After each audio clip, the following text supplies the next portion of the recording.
Thanks for tuning in to Becoming Something, where we promise to keep the conversation honest and real for young adults in their 20s and 30s. Every moment we live is training for a future moment, and that's why we do this podcast, because we want you to be prepared for everything that life is going to throw at you. Our hope with this podcast is that it would help you become all that God desires you to be. So with that in mind, let's jump right in to this week's episode of Becoming Something.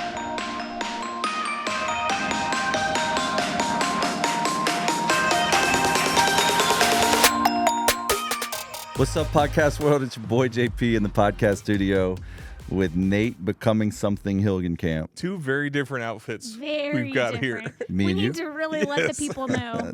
Y'all need That's to the watch word. this I cannot episode. believe you had us make that shirt. Nate is wearing a Becoming Something polo. Come on, let's go. A Becoming Guys, Something polo. Looking like a 30-year-old Why didn't you dad. put a fish on it? I don't know. Yeah. That's I a should've. missed opportunity. Guys, this year we're not having polos at Be So Man. Live. I mean, Should people even will you still admit that was a come? bad idea?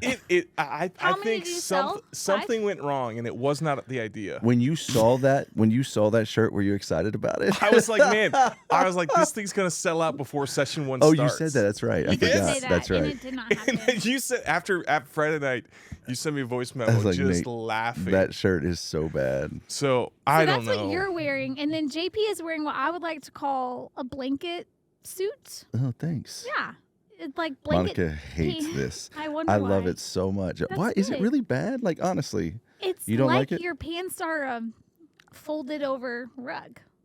but seriously, you Blanket think thing. so? You're like, haha, what a loser. I mean, I don't think you're a loser. yeah. I just think like that's an interesting look. Interesting, like you got a hip hop album coming out, or I probably interesting, wouldn't like think a hip hop artist would wear what you're wearing, but you Truly? surprised me honestly. I don't know fashion clearly. who would I'm wear wearing this? Walmart jeans.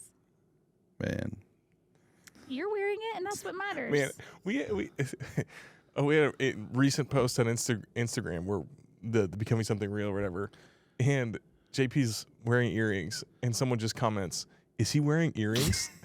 yeah. It's So like distracted by that. Yeah, That's I- a big what every is Friday. that question? Yes, he every was wearing Friday earrings. Q&A, man. Every Can't you Friday tell? Q&A. Do you have your ears pierced? I'm like, yes. Since I was 14, I like rarely wore earrings until my dad passed away because he hated them. So, So did you have to like repoke the holes? one kind of. Oh, Not. It's not what it sounds. so you have to like. wear them enough so your skin doesn't close up. Okay, I have an idea for Be So Live. We pierce Nate's ears Oh live Dude. on the my stage. gosh. Let's do it. Let's There's- do it. That would be Let's so do it. fun. Listen, You can take it Let- out. no, and no, it no, closes no. up. It's the train has left the station. Yes, I we're love doing my it. job. In We're fact, doing. Hey, if you want us to, in just fact- leave a comment. in fact- Yep. Just leave a in fact- review and say you want. Nate should get his ears pierced, or if you rather, because I want you to have an option. I don't think that's Oh, fair I know if what we you're going to force say. you to do that. And there's not a chance in the world of Or getting we could do a tattoo. Yeah. Can we get tattoos, the three of us? Be so tattoos. I'm not even kidding. I'm in. It could I'm be in. teeny, teeny, teeny, I'm in. teeny, Hey, tiny I'm in. to always We're all in. remember. We're in. Nate, We're in. please. JP We could just, do it so just no one made would us ever see made our it. whole staff do this like prayer time thing. Yes. Whatever. He made you made pray. our whole How staff. dare Made our whole he? staff pray. And while I'm praying, I'm like, man, Lord, it'd be so cool if I just got to retire here, like work here for that long. Aw, Yeah. that's- Anyway, I would quit You would by not. April. For an earring? You Yes! can To take it get out your the ears next pierced? day, bro. You have the For- perfect earlobes. Yeah, honestly, There's you have great I will earlobes. never Look at those earlobes. I They're will- perfect. They're I begging would- for I would- adornment. I They're would- begging for We can all adornment. get a I piercing. would never get an earring or a tattoo. An Like earring, never. do you understand? Either. It would close the next day. No one would ever know you have gotten it. Yeah, it would like be you a can see funny his holes. moment. Yes, because he's worn it for That's right. years. If you took She's it out right. the next You day, would- you it would would close. not. It would close I immediately. actually had multiple piercings. You can't even tell. So in my you in? rebellious days. Well, it's because you have hair. So are you No, in? bro, you I'm not a chance. You'd rather have a tattoo. I would quit and go be Which the one would youth you pastor rather? at First Baptist you would Middle of not. Nowhere. Care- You oh, I would was not gonna be a say youth careful. pastor. All right. All right. Okay. The youth All district. right. Okay. Never mind. Man. Oh man. I think we should do it. Let's talk about it later. Let's make it happen. Oh my gosh. There's just not like I would run off the stage and For keep money, running. though, you would do it for money. You would do anything for money. All right. mean, Be so maybe- sold out. Or did maybe we $2 ever? million. We opened. Did we sell out the other tickets? Yeah, I like almost immediately. So I don't know what to do next year. Okay. Like what do we do next year? Got to move to an arena. Shut up. What? I don't. I really don't think it's the craziest idea. We didn't really try to advertise or promote this. Sold out very fast.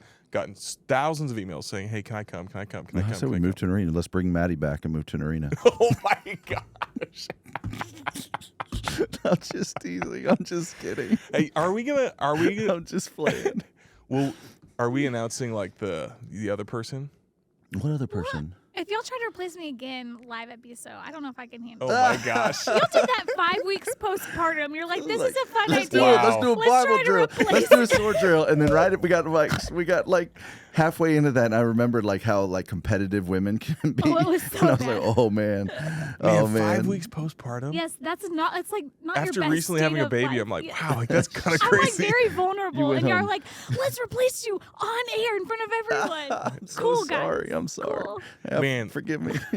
An arena would be so. It all fun. worked Glad we out. could You're laugh back. about It all worked yeah. out. That's true. So we shouldn't tell them about who else is coming. Wait, To where? who else is coming? Be so I don't know. Oh, I do. Oh, I don't care. You can tell him. Your best friend. Oh, I wish. JP's friends with all Somebody these cool said, people. hey, somebody Oh. said we left a review and said we talked too much on the front end. Okay, yeah, let's get stop. to it. Anyway, so did she get a raise because she typically gets Sonic and now she has Starbucks? You know why? Why?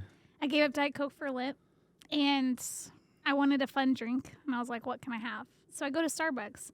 This thing was $5. Yeah, totally. I didn't know that. Yeah. Welcome to life. There's Sonic hey, is like $1. Kathy, half there's price on there's the a app. lot of things you don't know. Oh my gosh. Okay. So like- I'm like- happy to be replaced again for this episode. Can we tell the world what you didn't know?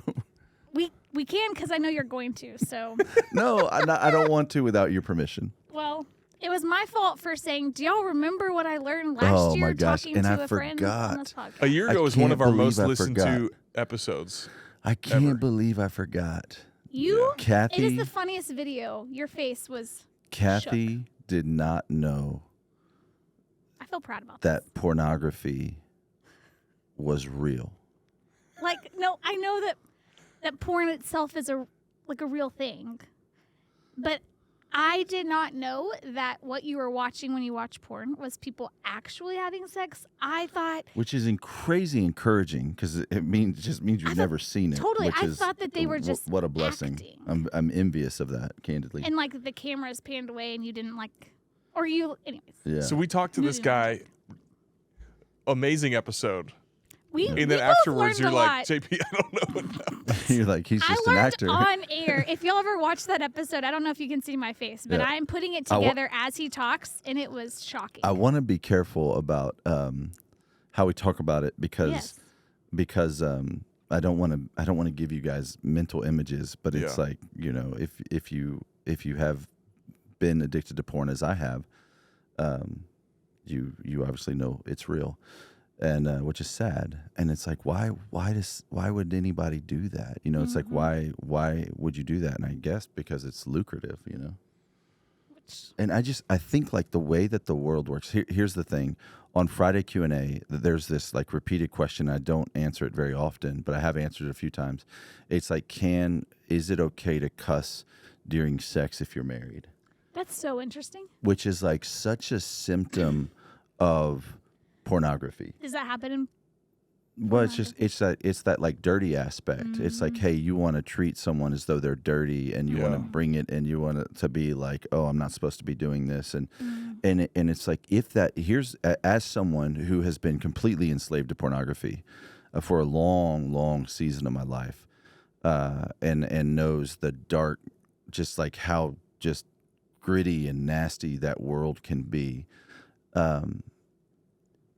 It's like there's something else God has for you that is so much better than just sex and like, oh, I want to have dirty sex or whatever, that you're missing out on if you never find. And that's why it's like, I'm envious of your naivety, candidly, because it's beautiful, and easier to find, what God, like the dode, the mingling of souls that the scripture paints a picture of, even in Song of Solomon, and you never find it because it's like you just get addicted to sex, you get addicted to the counterfeit.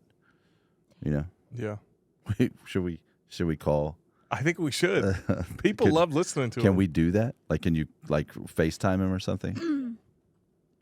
Okay. So This is interesting. Which he's a pastor now. Is that right? Yeah, I'm trying to see how this works. You got, we got. Do we need to put on our headphones? yeah, so we're calling Joshua Broome, who gave us a fascinating interview last year, which was enlightening for all of us. Ah, I can see you. That's amazing. What is up? Hello. Hey, we were just talking about like the dark side. So this is Joshua Broome, porn star to pastor, former porn star, now pastor, and man, dear friend, I've just seen God do an amazing transformative work in your life. So proud of you. And we're just like the, you know, I'm working on a project right now on spiritual warfare. And we talked about this recently, even on the podcast, just like the way that the enemy works and like the darkness.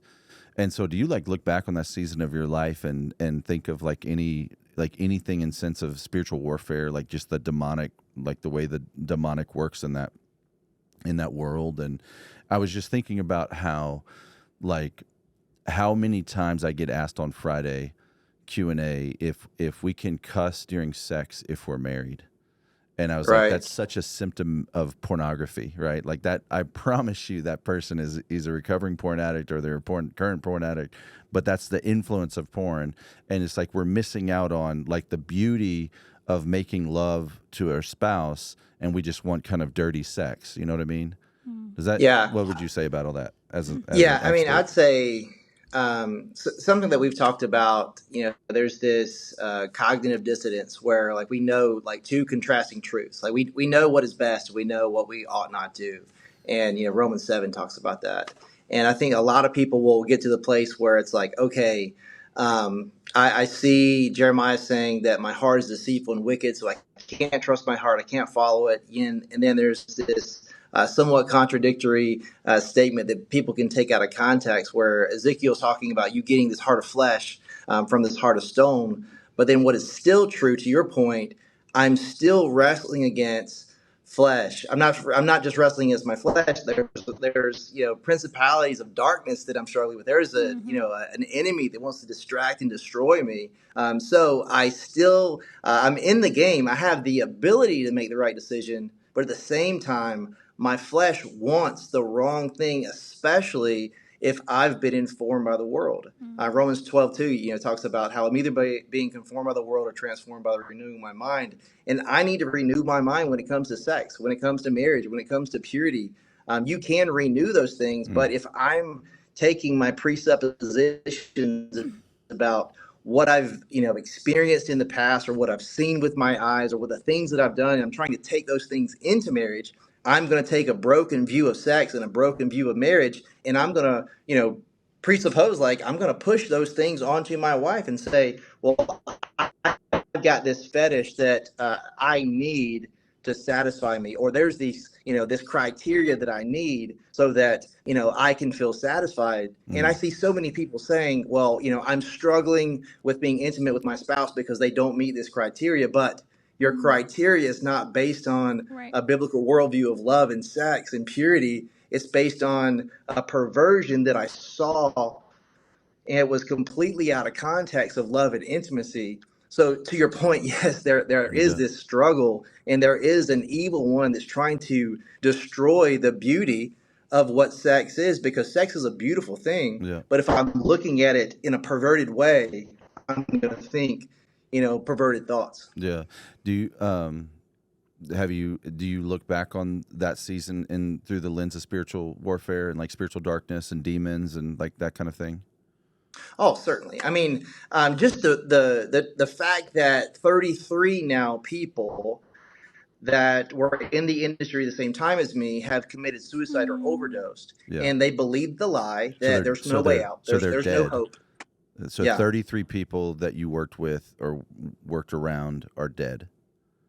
Yeah, and that's just people that I know personally. Wow. You look over the last 50 years, there's 600 people have died via murder, suicide, overdose. Wow. Yeah. So they're putting themselves in places where they believed their life was not indicative of value. They didn't have the human dignity that we all should share, that we should experience in life from one another and regarding ourselves. So, yeah, I mean, there is a multitude of darkness that's involved in that, because when you're living a life in sin, like, you are leaving yourself susceptible to darkness. Yeah. That's the beauty of the Word of God, right? So it's a gate and a weapon, right? So if I leave myself open, I am susceptible. And if I'm not using that weapon, like taking every thought captive and making it obedient to Christ, I'm just welcoming in evil into my life. And when I welcome evil into my life, I'm, really surrendering to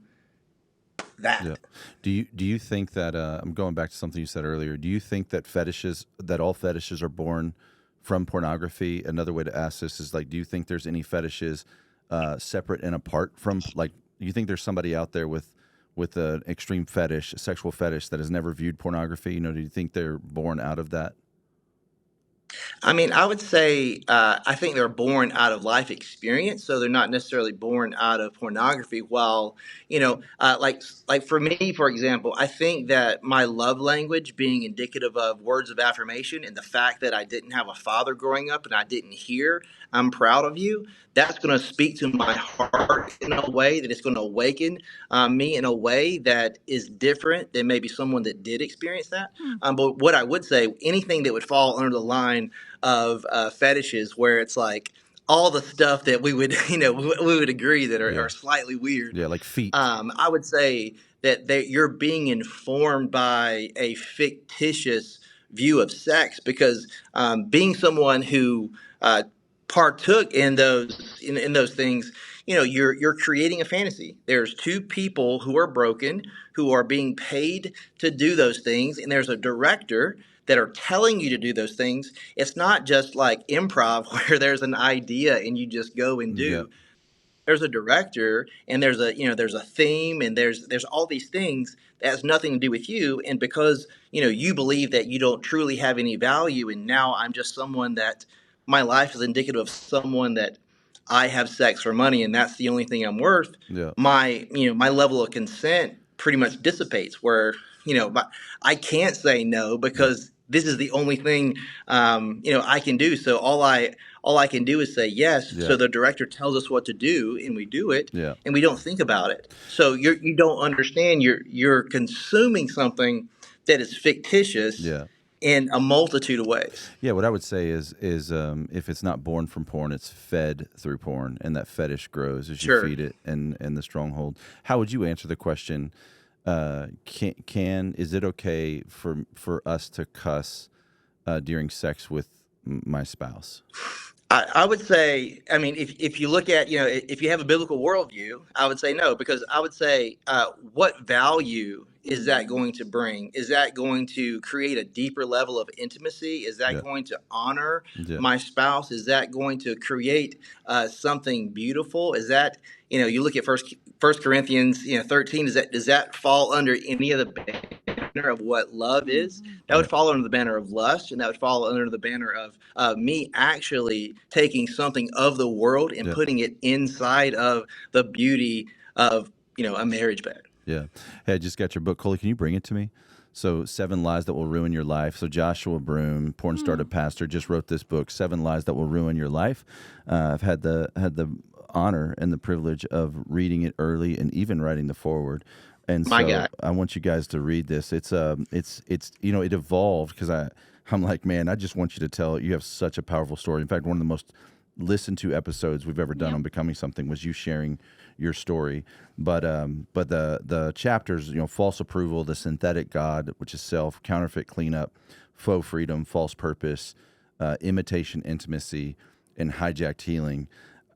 I mean, it's so, you read, we talk about books on here often, but this one, you read one and you're like, oh my goodness, that is going to help every single human being that reads it. And yeah, man, endorsed by John Bevere, Lee Strobel, Brad Lomenick, Ed Young Jr., Madison Pruitt Trout, Kathy Davidson to write the next one, the next endorsement.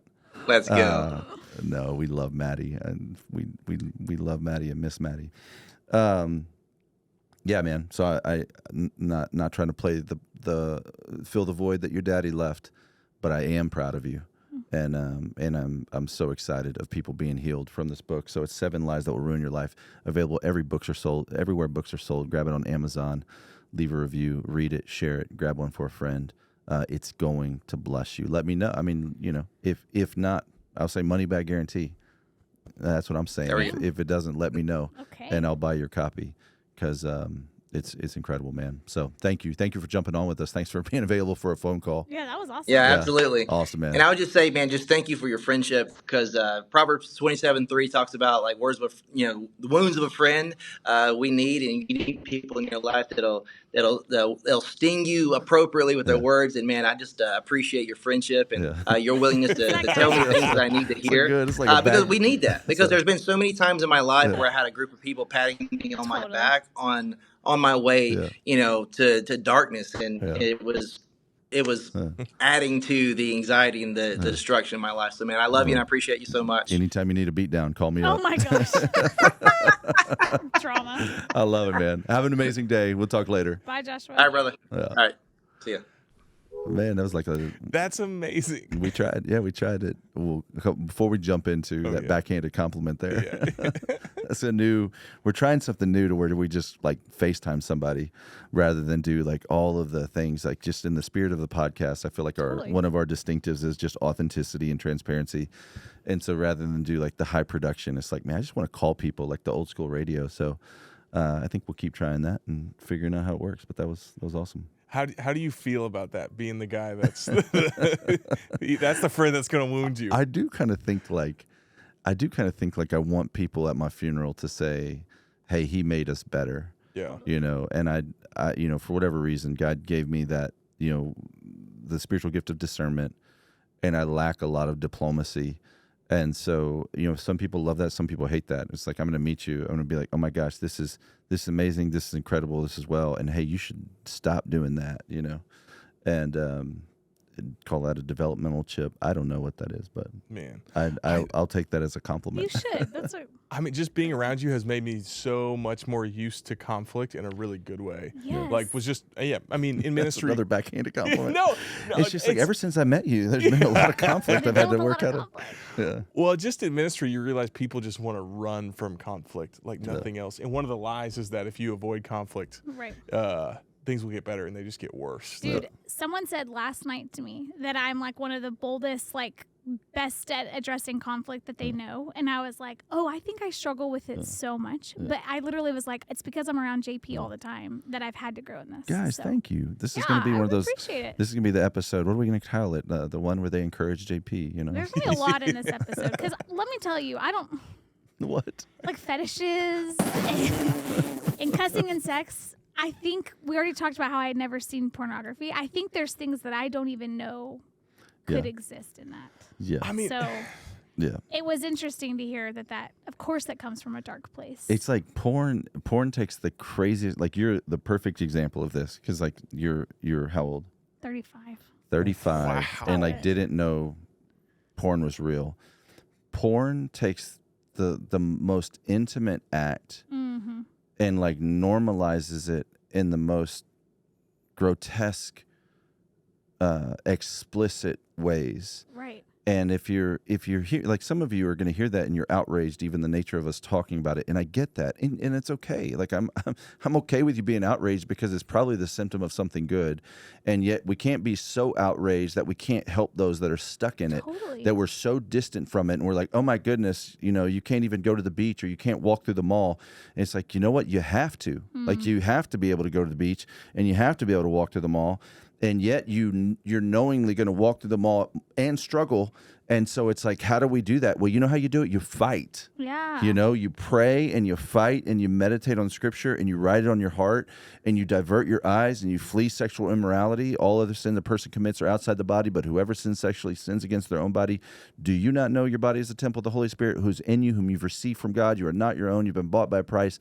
Therefore, honor God with your body. That's 1 Corinthians 6:18-20. And so it's like, that's what we're doing. Ephesians 6, we're putting on the spiritual weapons, the armor of God. And man, there is a slippery slope of darkness out there Yeah. that the enemy will use to pull you down in. And when you feed, like, I mean, in 1 Corinthians 7, Paul talks about, it's better to marry than to burn with passion. That we all have this kind of flame of sexual desire.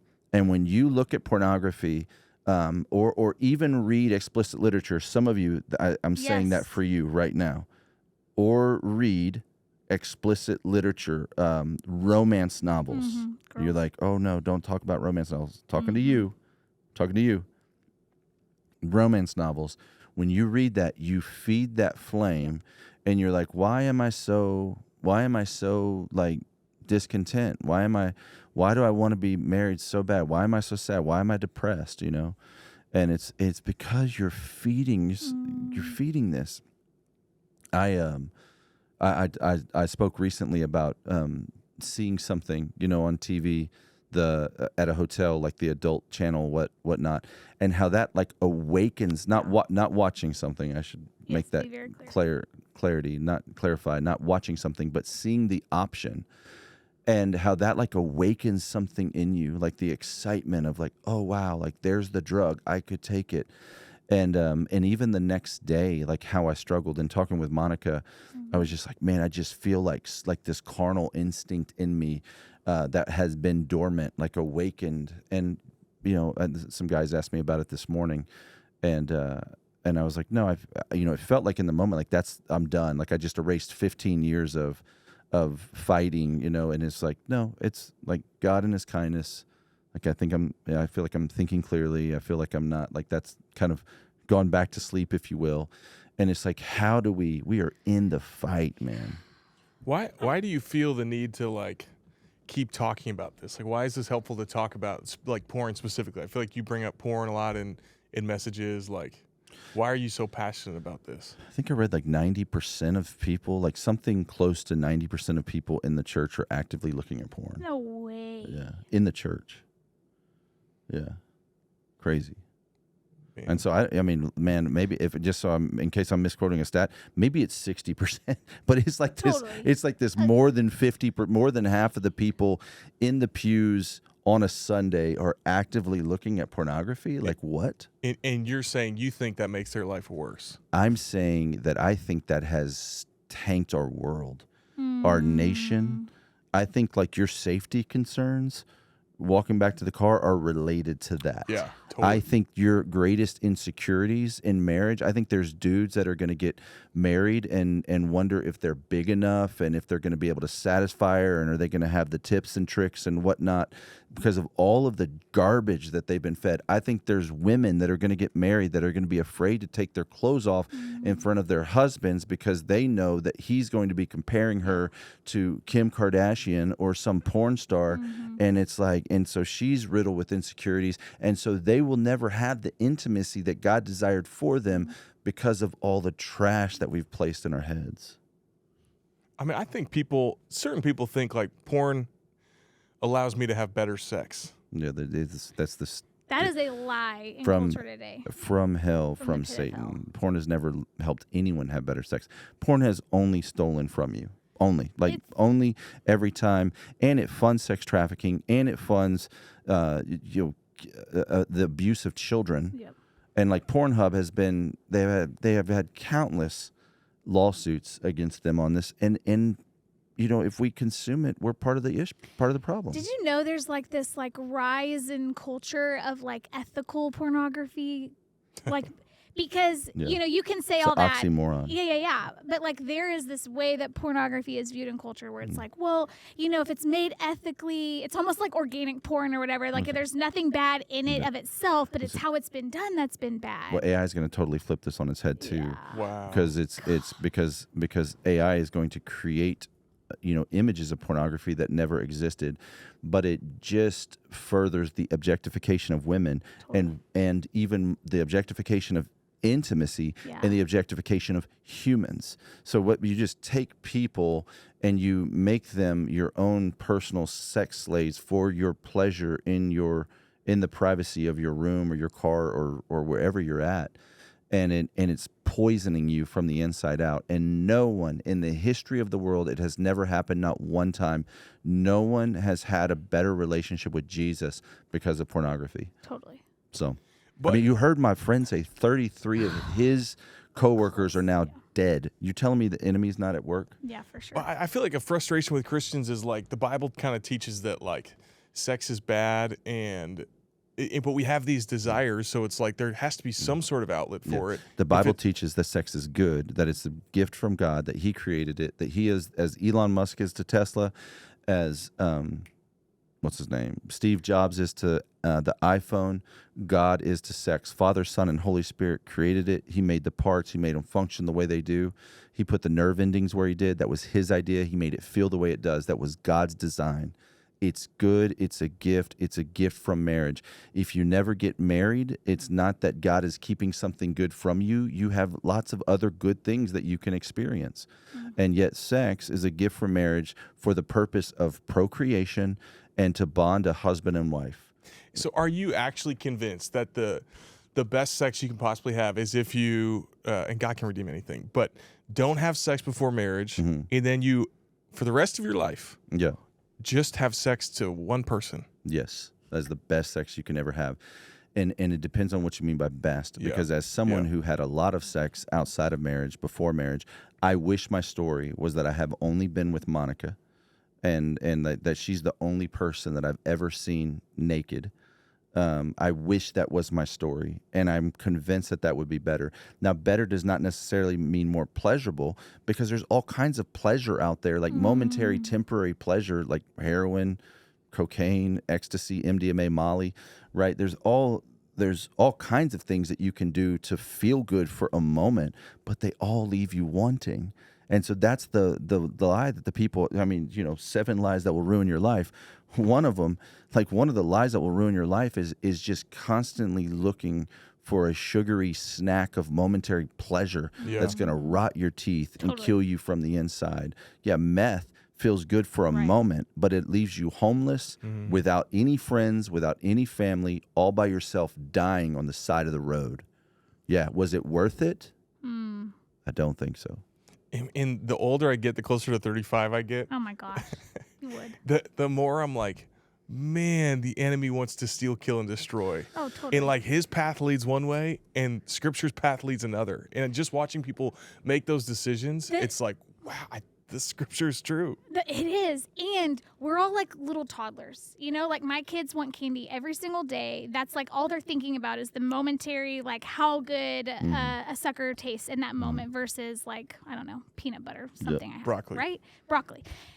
And it's like we don't mature past that because we live our lives thinking, oh, what's most fun right now is what matters. Yeah. But what's most fun in this exact moment is the thing that will lead you to addiction and in dark places. Yet you remain an infant. Yeah. An infant of your mental state, an infant spiritually. Yes. You can't do hard things, Yes. and you're an infant in the work environment. Yes. You honestly grow dysfunctional. You regress rather than progress. Because you feed like instant, momentary gratification, It's satisfaction. Jacob and Esau. We trade our Yes. birthright for a cup of stew, and we're left wanting. I think that episode's going to be long, so Okay. probably got to wrap it up. Well, I was just, as we're reminded of Joshua's story, even thinking about yours and even your like transparency with what you shared, I think it's really encouraging because I know we have people listening that are like deep in the addiction of pornography and in a really dark place. Like I can't think of a darker place than where Joshua was as a porn actor. And then look at where God has brought him now. So like there's so much healing available. You have like the tools that you need to fight this addiction. It's been dormant for, how many years? 15 years. It's not a part of your daily life by the grace of God. So if that's you, get help, seek help. God can transform your life. It is possible. Yeah. For that person who's in a porn addiction right now, does God only like that transformed version in the future? No, God loves you right now. He's never going to love you more than he does right now. And he wants freedom for you, not so that he can love you more, but so that you can experience more of him, that you can walk in that freedom, that you feel better about yourself. Like it's robbing you of your security and self-esteem and self-worth. and intimacy with Christ. And so get well, confess your sin, ask others to pray for you, remove access, get involved in a recovery ministry like Regeneration. And so we love you guys, and we hope it's helpful. We'll see you next week. Bye.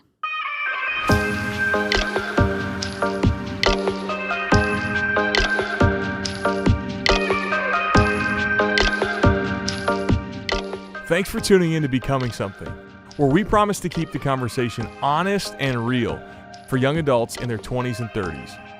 Every moment we live is training for a future moment, and that's why we do this podcast, because we want you to be prepared for everything that life is going to throw at you. Our hope with this podcast is that it would help you become all that God desires you to be. To find out more, visit becomingsomething.com.